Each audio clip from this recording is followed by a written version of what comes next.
দেশে হাঁসের মাংসের চাহিদা বাড়ছে। আগে শুধু শীতকালে মানুষ এই মাংস খেলেও এখন বছর জুড়ে রয়েছে এর চাহিদা।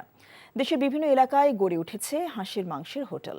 এসব হোটেলের চাহিদা মেটাতে গ্রামে গ্রামে হাঁস পালন করে স্বাবলম্বী হচ্ছে নারীরা। দেশে প্রোটিনের 28% এখন যোগান দিচ্ছে হাঁস, এমন তথ্য উঠে এসেছে গবেষণায়।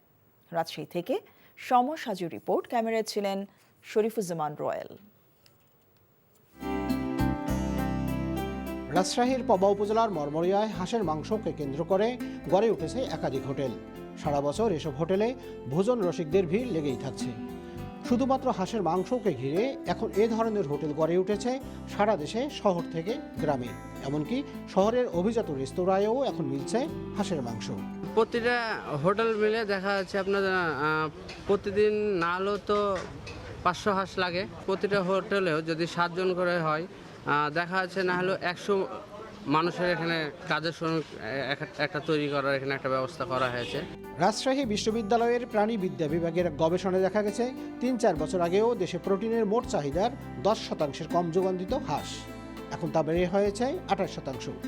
এছাড়া অন্যান্য প্রাণীর মাংসের চেয়ে এই মাংসে মানব দেহের জন্য কোনো ক্ষতিকারক পদার্থ নেই বলে জানান এই গবেষক। পোলট্রিতে যে সমস্যাটা আছে সেদিক দিয়ে হাঁস কিন্তু অনেক নিরাপদ, কারণ আমরা পোলট্রিতে যেগুলো ফিড, ইন্ডাস্ট্রিয়াল ফিড যেগুলো ব্যবহার করা হয়, এর মধ্যে আমরা দেখছি যে লেড, ক্রোমিয়াম, হেভি মেটাল অনেক বেশি।